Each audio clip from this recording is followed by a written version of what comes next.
Lee, I can't believe you're here. Do you believe this? I don't believe it. So, Lee and I have known each other for years now, and it's so great to have you here. You're in town playing with Lyle. Yeah, I'm thrilled that this opportunity, and that you're here, because last year when we came through, you were out of town, and you couldn't be here. So you get to come to the show tonight and kind of go, that's what he's all about. So we were talking about that we've already talked about everything on the ride to get here. So we're just gonna cuddle. We're just gonna sit here and whatever you want. So Lee, talk about the kind of what you were just talking about at this point in your career that you would be out playing all the time. You are always busy still. Yeah. It's weird because when you're starting in this, you look at the calendar, and it's an endless horizon on that. And all of a sudden now, I turned 76 in May. And never in my wildest dreams, if I put that number in front of a career, would I think, I mean, most of the people I know that were in legit business have retired at this point, and they're out fishing or doing something. Whatever legit business is. Yeah, whatever that is. But it really surprised the hell out of me that things are as busy as they still are, especially with the advent of COVID having put the kibosh on so much stuff, where I know I had a date book that was full for a year, and it suddenly disappeared like a fart in a hurricane on me, like everybody else. Yeah.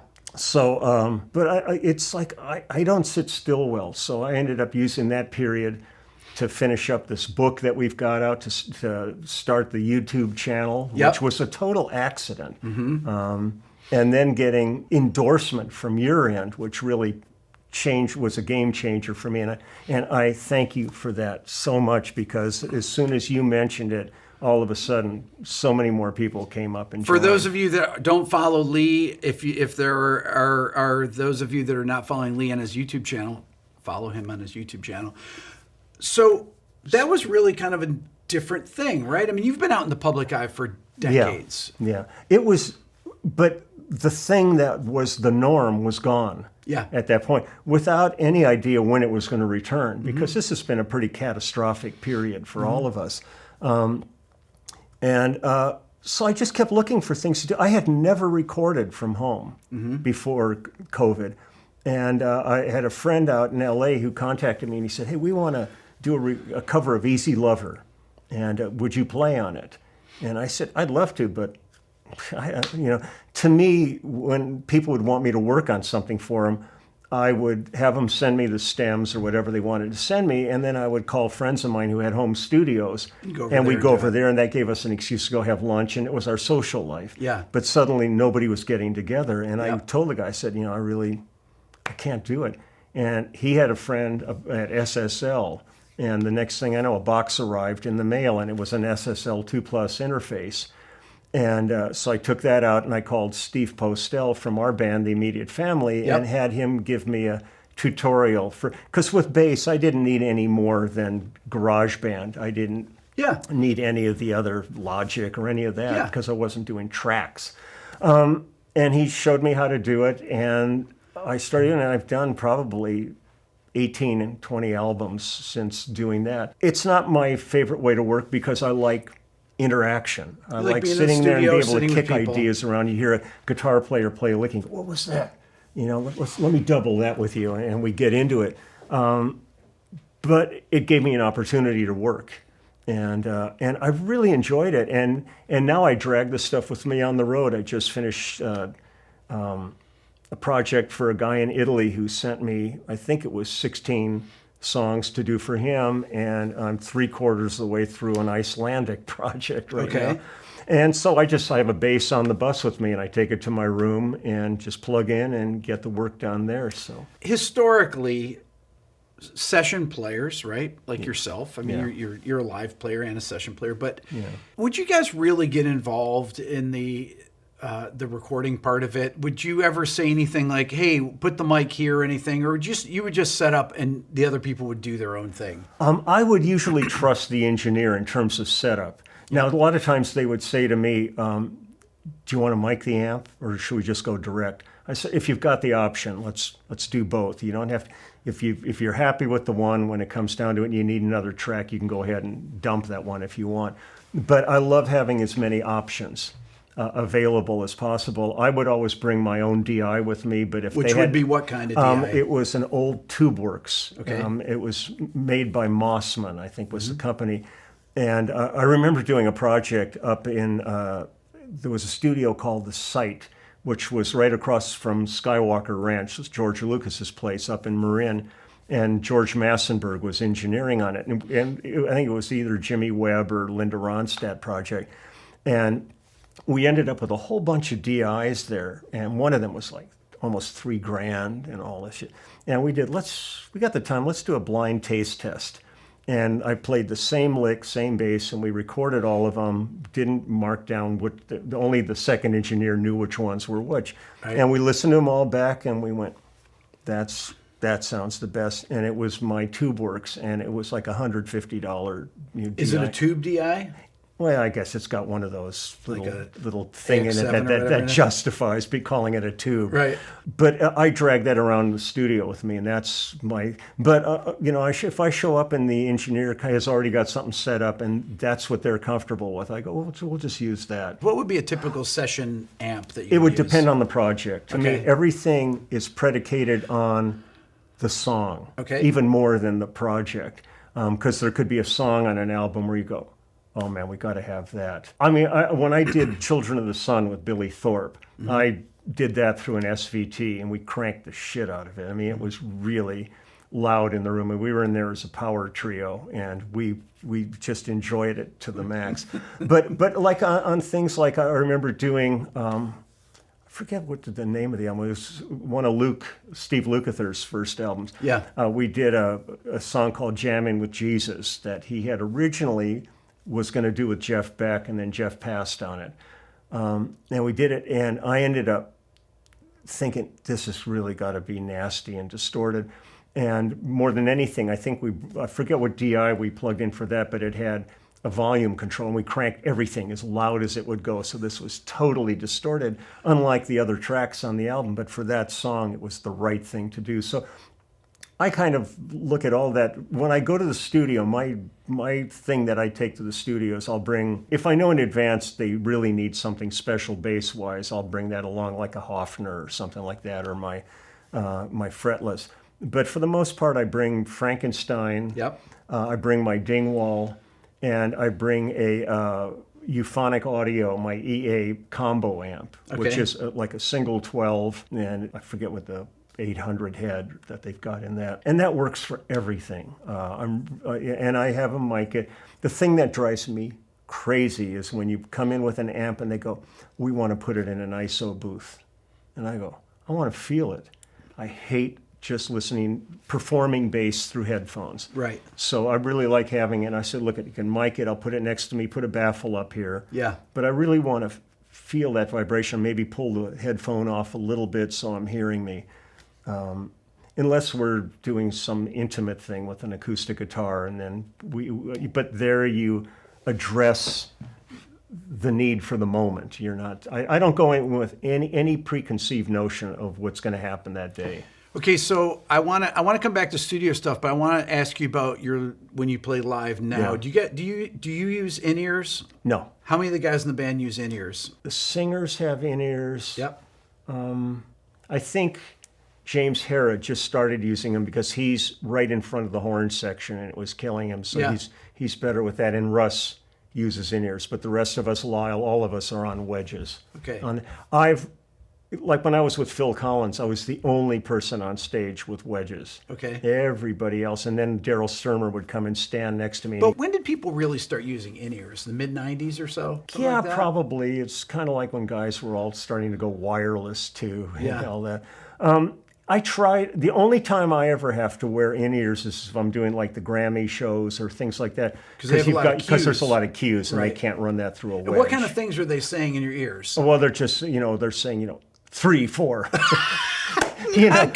soon as a person's names go, like when we do my favorite show to do is it's the pre-Grammy show, which goes all day, and then that breaks down, and then they move over to the next theater for the Grammy show, which is the Dog and Pony Act. Right. But during our day, they give away like 80 Grammys. Actually, all the ones that you want to see. It's all the great stuff. I mean, and then there's live performance, seeing like Chick Corea playing and all these people.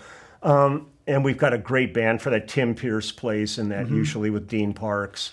So they're calling out like cues, like, because we've got usually between 80 and 85 pieces of music that we've rehearsed, and once again, it's all predicated on when that person's called, where are they sitting? Yeah. You might only play 8 notes and they're in the front row and they're up there, but they might be in the back row. Okay, so how do they start it and how do they cut it off? If somebody's in the front row and it's short, do they literally count off 3, 4? Well, really what happens is Cheche Alara is the MD for those shows. He's a great keyboard player and really great producer. We'll have once they know who it's going to be, we've got to grab the piece of music where we find out. Then sometimes they'll play us a real quick snippet of it so we know exactly how it's supposed to sound. Yeah. And then he goes 3, 4, and we play it, and they could walk up and he goes, off, stop, it's over. And otherwise you're waiting, and you might play half the song that we're doing, waiting for them to get up to the stage. How do you not start laughing with that? They don't show a camera on us. Okay. Are you laughing sometimes? Well, sometimes it gets crazy. I mean, it's because it's so intense, because it's all in the moment. Wait a minute. When they play a little snippet of the song, what? Well, they're talking. Yeah. They play a little snippet, and then you're, okay, I know this one. Yeah. Are you scrambling around getting the music, or what are you doing? Well, we've got the music is all laid out in order. For the most part, we know what we're going to be playing for all the cues, and then we have the ones that are the performance songs that are full songs that we do. But we only have a rehearsal that day for the show. Okay. So it's intense going through all this material. It's a ton of reading on this stuff. The copy would I be laughing watching you guys just manically do this No, stuff? because we make it look seamless. Okay. And that's the beauty of it. I mean, like Cheche does such a beautiful job on this, and people have no idea how intense this really is. They just accept it that this is what you do. This is what you do, and the things are played perfectly on there, and that they don't even think that anything goes into that. Well, that's so much of this. That's why the sad part of doing music is calling it playing, because people have that interpretation. Like, here's a bunch of guys having fun. They don't realize how much history has gone in to make it look easy and fun. And that's a hard part in this business now too, where you'll come in and do a session, and you can knock something off. I mean, you're really pushing it hard to like make it last an hour. Right. But you're charging them a session for 3 hours, and they go, well, it only took you an hour. It only took me 50 years to make it happen in an hour. Go hire somebody out of MI or something. That's right. Yeah, I mean, I did a project for a guy some years back, and this really kind of made me rethink things, where he said, look, I'm on a tight budget. I got 9 tracks, got no charts for anything, and we've got 4 hours. Can you do it? So I came in and I wrote my charts, I did the thing, got all 9 tracks done. He was thrilled. They had 3 tracks left, and they went to England to cut those 3 tracks. Yeah. And Pino played on those, who was one of my favorite bass players in the world. But he doesn't read or anything. Right. So it took 3 days for them to do that. So he got paid for 3 days work, and I got paid for 4 hours. And I just kind of went, I really have to start rethinking this, because to me, I'm a first or second take person, unless something's incredibly complicated. Right. That's when I'm not thinking. That's where I haven't gotten to that space where I'm playing the song, but I'm going, it's fascinating how my eyes see those little notes, and translates it into this, and then it goes, did we do the bridge? You're lost in just the mechanics of it. Sure. But the first take or two, you're completely in the zone of the song, and that's where I want to be. But it gets done like that. So why don't you just tell people you can't read? Oh, sorry, I don't read charts. Yeah, been around too long. I know, Words right? out. I did a great thing. We did a movie called Hollywood Homicide with Harrison Ford, and there was a chase sequence in it. And I opened up the chart, and it was 6 or 7 pages long. That started incredibly fast, and then got faster and faster. It was all 16th tempo changes. I mean, everything imaginable on this thing, and I'm just sweating bullets, going, "Oh God!" They went to lunch, and I said, "Skip lunch." I stayed and worked on this. And Kenny Wilde, who's also a great bass player in LA, was playing upright on it, and as he walked by me, he said, "Better you than me." And they all went to lunch, and when they came back, I got it, and then I had the composer sign it, and all he wrote is, "I'm so sorry." But there's times, you get these things put in front of you, and you do it. That's your job. You're a studio musician. Right. You're not a band guy. You're not this guy. Your definition is the guy they call for... Are you like a plumber, though? What would you be are. Yeah, well, as a studio player, first off, 90% of the time you have no idea what you're being called for. Right. So you walk in the door, and it could be a reggae date, it could be a polka, it could be shred metal. I've done walked in and it's like Japanese anime stuff, which is incredibly intense. Yeah. You just don't know. So you really have to have you may not be the best at any one of those, but you've got to have this bag of tricks that you can pull out and have a semblance. I mean, I'm not Robbie Shakespeare and Dunbar. I mean, when they say, let's do some reggae, but I know enough about reggae where I can bullshit a reggae part because the records, if it's not being cut there, it's bullshit anyhow. yeah. But it's one of these things that that's been the thing I've loved the most about this business for me is the challenge every day of having to face some new challenge when you walk in. And I've also told people, like when I do clinics and stuff, I said, like if you're in a band and you get in the studio and it's not working out, we go, well, let's go get a pizza, see a movie, we'll come back tomorrow. Yeah. When we go in, you don't have that option. It's expensive. It's maybe that artist's only shot. You have to come up with the goods that day. And there's a stress level to that people don't really understand. But everybody that gets called for those is really working at the top of their game. So I was talking with Tim Pearson, Yeah. we were talking the other day, and this idea about taking gigs because the pressure of having to take gigs, especially early in your career, because you think if you don't take it, Yeah. that someone else is going to come in will. and be the guy or the girl that person hires Yeah. every time after that.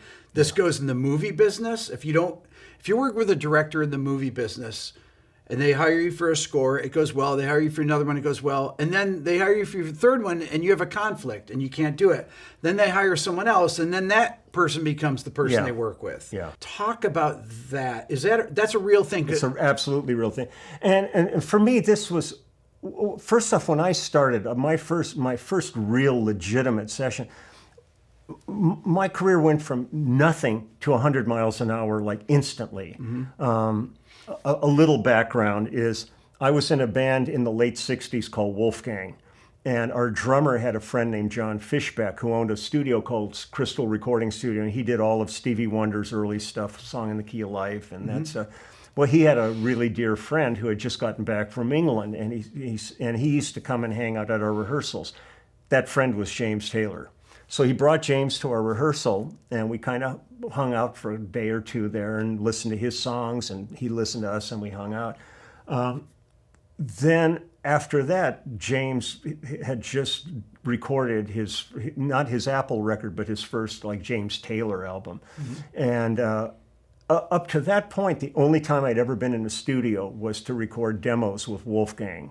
And that was one day in the studio. The next thing I know, James gets booked in to play the Troubadour in Los Angeles. Now they've got Russ Kunkel on drums and Danny Korchmar on guitar, and Carole King is the piano player. And they need a bass player, and James calls Peter Asher, his manager, and he says, I found my bass player. And they tracked me down and asked me if I would play this. Now they had just finished recording that first album, so we got involved in that. But the thing that was interesting was, I think at that show, at the Troubadour, Del Shannon and Brian Hyland were there, and the first album I ever got hired for was Brian Hyland before James. Wow. But suddenly we were in the middle of this, and it was like guerrilla warfare because none of us had really any experience. So we went from no calls to being amongst the first call guys because the Wrecking Crew was phasing out at that point.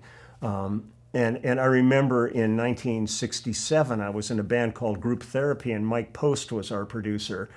And we weren't allowed to play on our record. It was the Wrecking Crew. It was Hal Blaine and Carol Kay and Al Casey and all these guys. And I'm looking through the window at United Recorders going, I could never do this. Look at these guys. Wait, so you were watching them? I was do a watching session? them do Oh our my album. gosh. And 3 years later, I was working with those people every day. Go back to this, Yeah. watching them do this Yeah. at the time. What was that like? It was unbelievable. I mean, I was going to college, and I'm in this little band, and suddenly we're in the studio, and I'm looking through, and I didn't really even realize.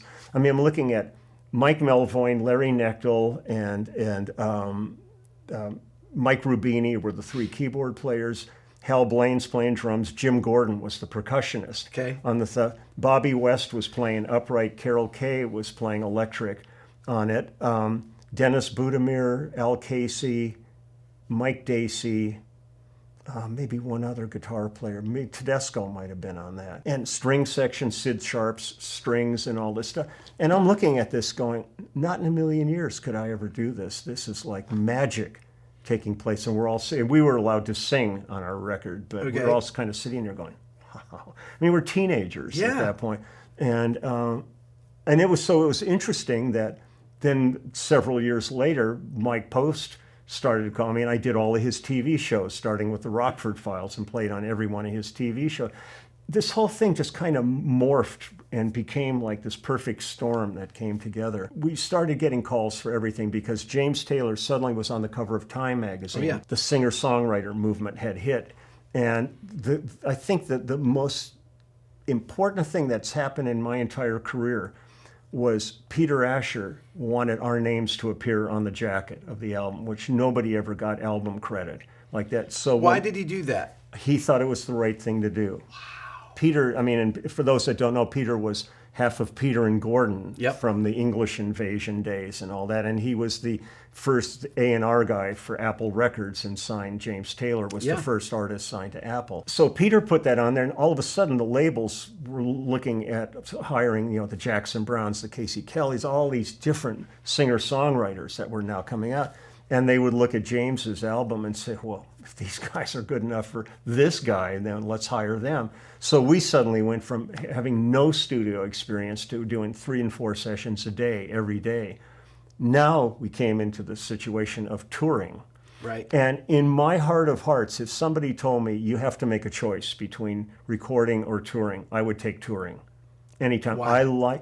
I'm a band guy. I love playing clubs. I grew up playing clubs, and I like sitting there. Although, Lee, you don't really, you're playing, No, but all through the 60s, I was in bands. We were playing every day. We were playing all the fraternity houses at USC and UCLA and playing for Hell's Angel trophy meetings, for American Legion Christmas parties, you name it. I mean, that's all the guys. I sometimes was in 4 and 5 bands at one time. So if I had to make a choice, I still like playing live.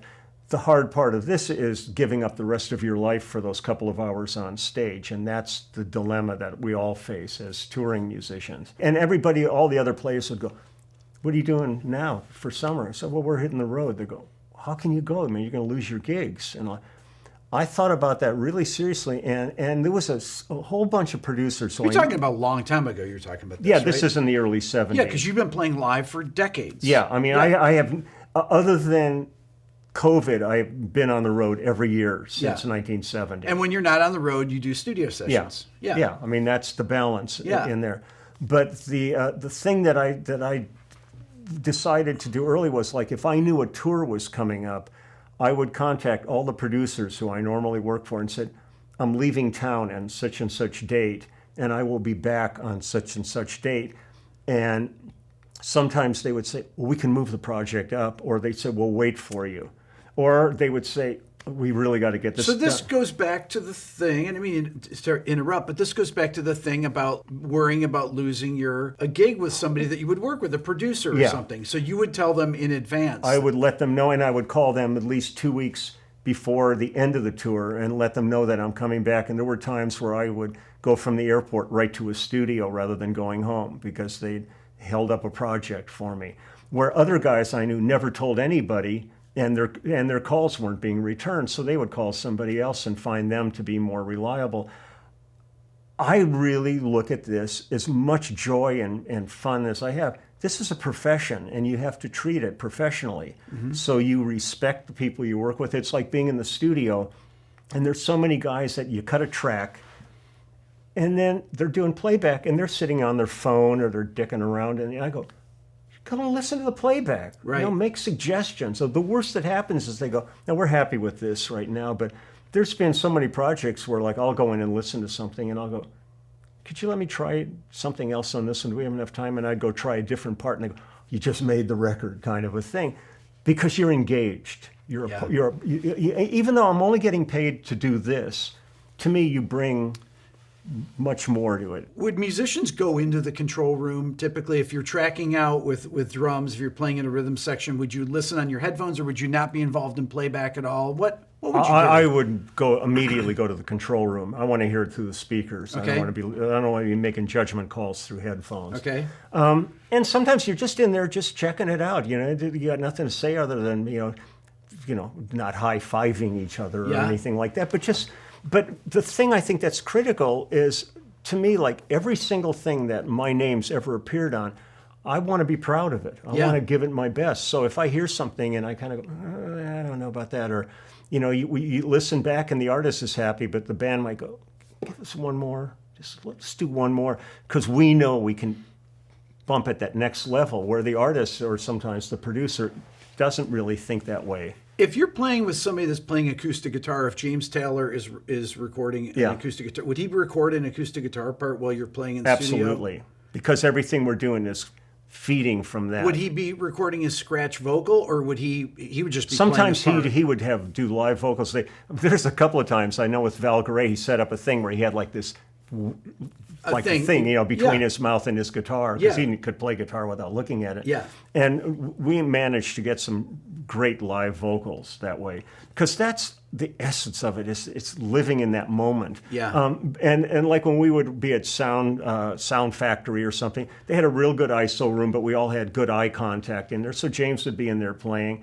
But when like on a James Taylor record, the thing that's driving the whole thing is James. Right. So if suddenly you're not hearing that, you don't know what to play. And that's kind of the frustrating part of like home recording and all that. Like people send me stuff and I'll play it, but I don't know what their plans are. And I've heard things later and I go, if I'd have known they were going to add that, I wouldn't have played that part. Where if we had been in the studio together, the nuances could have been worked out. How do you navigate around something that has, in a guitar arrangement that has so many moving bass parts? That was the hardest thing. I mean, in a way, starting with James was the best trial by fire I could have gone through, rather than a guy that's just sitting and flat picking or something. Right. James has one of the most unique guitar styles, and every time I'm around anybody from Garth Brooks to Clint Black or these guys, they want to play James Taylor songs because they've worked so hard on that style. It was a challenge with him because I'm kind of going, what am I here for? He's already got bass covered. So on things where that part was really essential, it was really worthy of me kind of not necessarily doubling, but really honoring that part. Sure. But there were other songs where he had it so covered that it allowed me the melodic freedom to go explore other things on it. And it allowed me to develop more of a melodic style, I think, because it really forced me into that. There's nobody like James when it comes down to the artistry of it all, but his playing is like nobody else. People would always ask, did you guys have charts, chords? No, James would come in, sit down, play guitar, and we would just kind of collect around him and work on things and then go in and nail it. We would generally... Would he demo a song, though? No. Never sing it for you? Come on, when you do sessions, some people must come in and play the song for you. Oh, yeah, no, that happens all the time. Okay. I mean, the thing is, anything you can imagine happening happens in there. Because for us, it'll go from no charts, a chord sheet, and sometimes a graph paper, and they're going, here's my mood on it. Nashville number charts. Completely written out charts, notated. Now, I was lucky that I started as a classical pianist when I was 5 years old. So by the time my studio work came to me, I was a strong reader because I had had years of piano. Even though I never expected to have a life in music, I always knew I'd play, but not a career. So when dates started happening, when people knew I was a reader, then I got called for jingles and TV and movies and all that. So it opened up for a lot of the guys that I was coming up with that weren't readers. that work wasn't available to them. Who is an artist that would write their own charts out that you would record with? More producers. More, I mean, producers like guys like David Foster. Yeah. I mean, I met Foster when he first moved to LA from Canada, and I think we were doing an album with Brian and Brenda Russell, and I called everybody. I said, "You got to hire this guy." So, and like they would play a song, and he'd be writing. Ron Fair is the same way when we were doing Vanessa Carlton's record. He's producing at the same time he's writing string charts out for the orchestral dates. His mind's like going like this. Most artists I know weren't writers like that, but some of the producers and stuff were really pretty gifted at that. I love walking in and seeing a complete chart where I go, I just have to perform. I don't have to think. Right. It's laid out for me. But there's like when I would do all the TV shows with Mike Post, Mike would always just go, here's the thing, because it's got to be done because it's specific. Sure. Gunshot here, a squealing tire here. You've got to acknowledge all this. But he'd say, make it your own. So on all those shows, read every note, but make it your own. Well, yeah, but he would want me to do like glisses and all kinds of stuff in there to bring a little more personality to it rather than just the specific, cut chart on it. And I've always appreciated that when people say, look at, here's the basic idea. The problem that we've had in the past number of years now is with the advent of such good home studios. In those early days, a demo was like, guys maybe played guitar. Now they come in, they've spent 6 months demoing their stuff. Yeah. They come in with a completely finished thing and they want you to make it better. And you're going, it's there, you've already got it. I mean, what the hell are we doing here? Right. It's a little weird. And we always just call it demoitis. They've gotten, they say, well, make it yours. They know every nuance of it. They've listened to it a million times. Well, anything you change, they don't like. Yeah, they go, that's nice, but I kind of like what I had, Next thing you know, you're just, crawling through this mosh pit that they've created. Lee, talk about the thing we were talking about with your fingers and developing your style because of that. Can you talk about that? Yeah, I've had issues with my left hand. I had some tendon injuries and stuff as a kid. So these two fingers really don't have a lot of dexterity. I mean, I watch some people, so most of my playing, and this isn't, has been based on these. So when I play, a lot of times, where if I really had mobility here, I could be doing a line that gets me here, but rather than that working, I'll go from this and I'll slide up into the next thing. That's your style. And it became, my inadequacy became my signature in a way, because people, like Mike Post even said one time, he said, nobody glisses like you. And it's really was nothing intentional other than a certain limitation in my physical ability. If I have to do it, I mean, when I did like Spectrum with Cobham and stuff, I mean, there's like all this linear stuff, but for the most part, I find it a more expressive way of playing. And I hear a lot of bass parts that are very technically, very clinical. They're very, very, very precise. And I feel that this makes for a little more schmutz and grease. When a bass part has nose slides or glisses or things like that, they don't even sound right. It's cold. Yeah.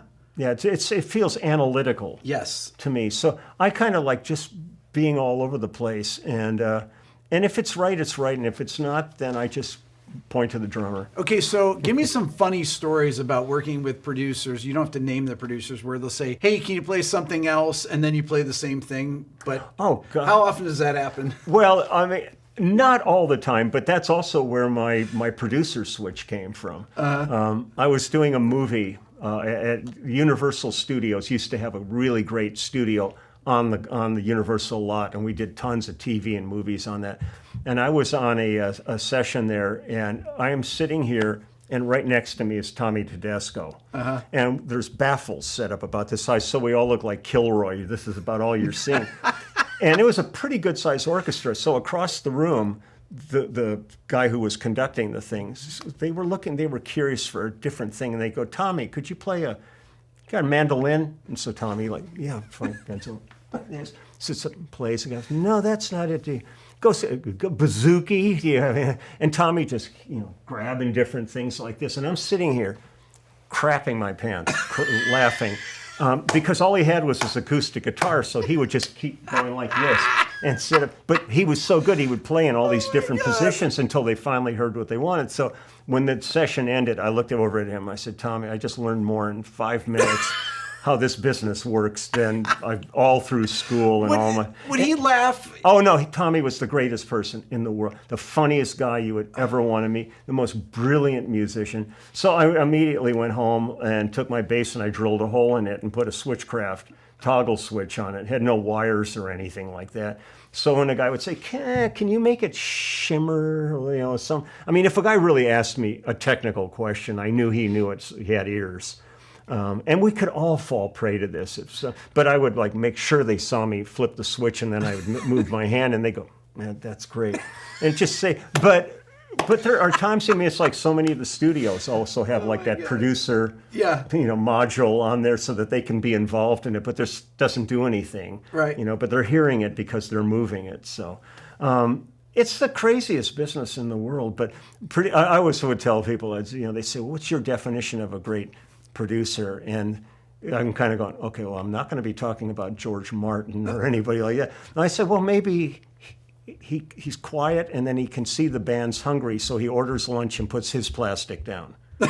That's a good producer right there. That's good. Now let us get back to work, kind of thing. They're all funny. And some of them, they have different talents. Some producers have really no skills in the studio, but they know songs. Okay. And they put together the right songs. They know the right person to put together the right band for it. Because there are some producers that I've worked with over decades that I still have no idea if they know what's going on in the studio, but they've made great records. Wow. So they have a great engineer that whatever this kind of mumbo jumbo that they're spewing out, this guy knows what it's supposed to be. And then you listen to the record. And I've worked on things that I thought, this is going to be huge. This is so good. Never gets released. And other stuff that you think, oh, God, really? And it's a #1 record. So, you take every day for what it is. It's a constant adventure every day. And that's the thing that keeps it exciting to me, that you just don't know what tomorrow holds. So you want to be there for tomorrow. I want to talk about the roles of the producer, the engineers, and how those things have changed. Historically, many of them wouldn't even know much about the recording process, and they would really rely on the engineers for the sounds. Yeah. And would there be engineers that were really the producers, kind of getting back to what you were talking about, that actually were the people that were making the records sound like? Well, in the early days, back when they were still recording on stone tablets. Right. I remember that day they invented dirt. Right. A lot of times that was real defined. There was a producer there and an engineer and the contractor and the band that was doing it. But as years went on, and especially as budgets changed, all of a sudden you had guys who were trying to hold on to a little more of the pie.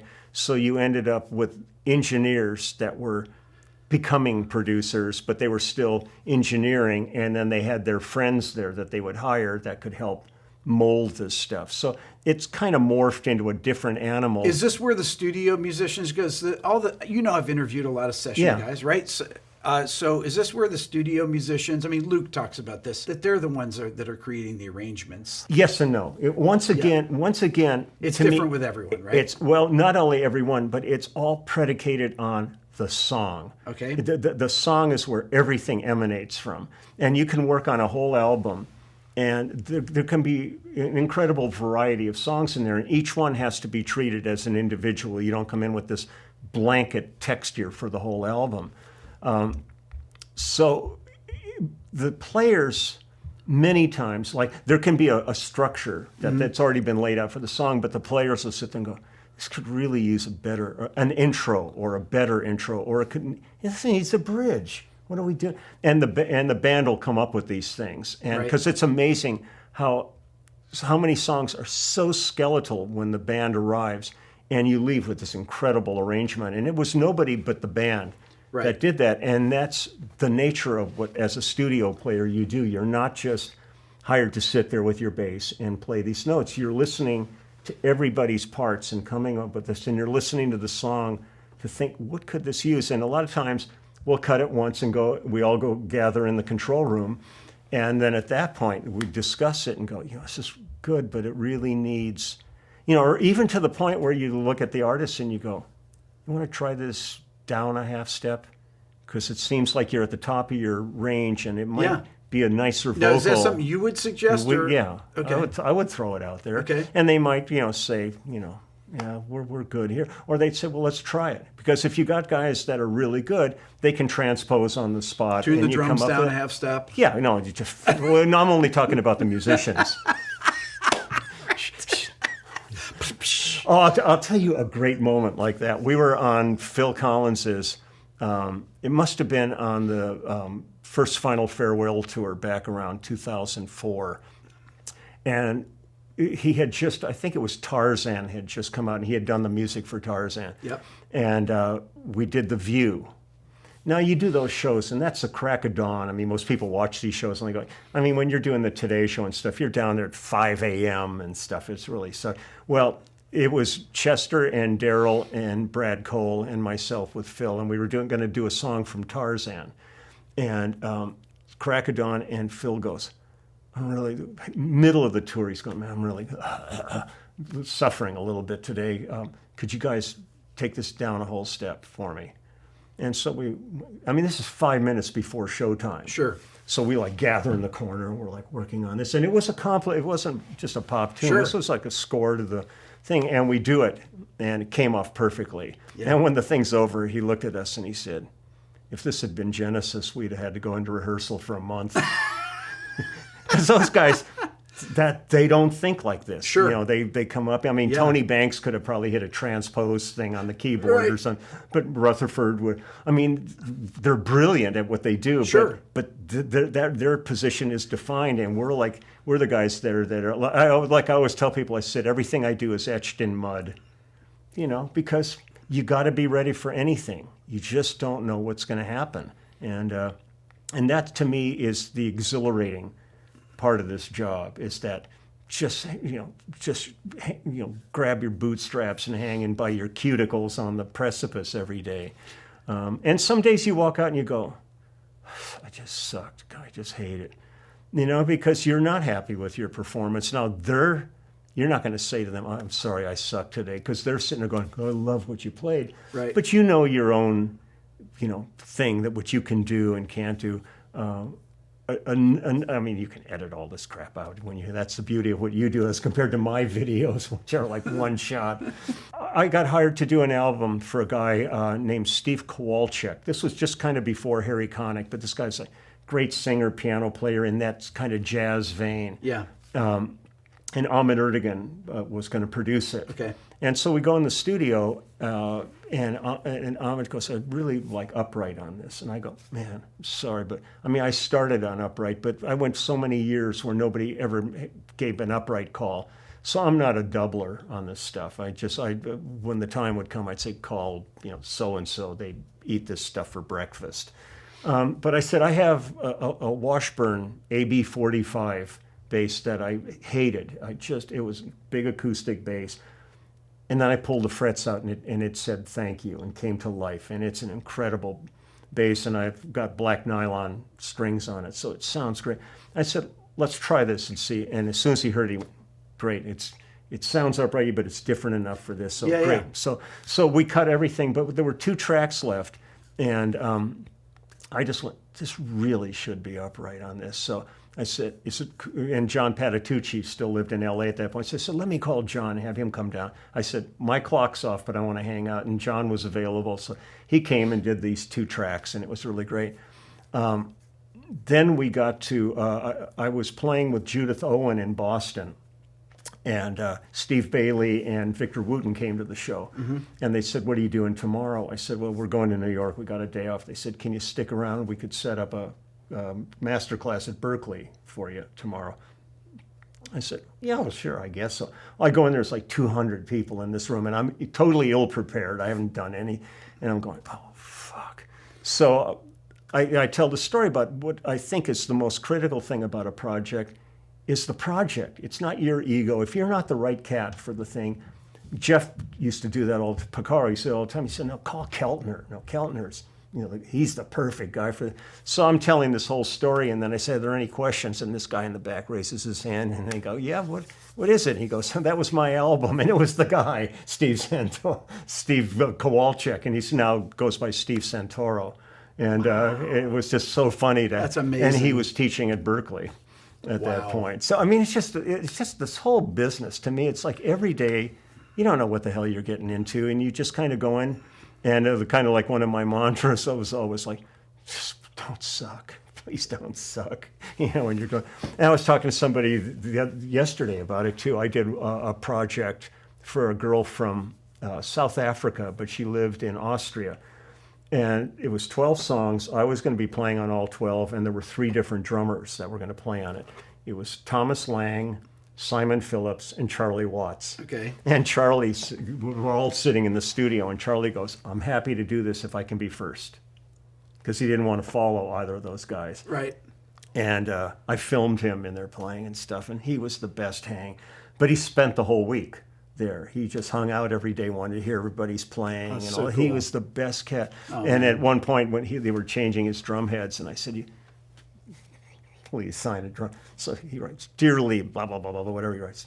Charlie Watts and hands it, and then he grabs it back and he goes, he writes Rolling Stones. He said, "Just in case you forget." I said, "Charlie, I don't think I'm going to forget this, Mo." And as much as I love playing with those other guys, what a joy it was. Oh, I mean, gosh. I've gotten to play with Charlie Watts and Ringo now.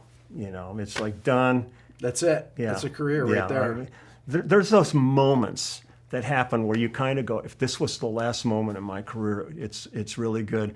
We used to do these. There was 2 DJs in LA, Mark and Brian, and we would do their Christmas show every year, which was the craziest thing imaginable. And we'd be at the Hollywood Palladium at like 5 a.m. And we had it would be like Keltner or Jeff. We'd have Tower Power horns. We have like this amazing band, and they'd bring in all these people.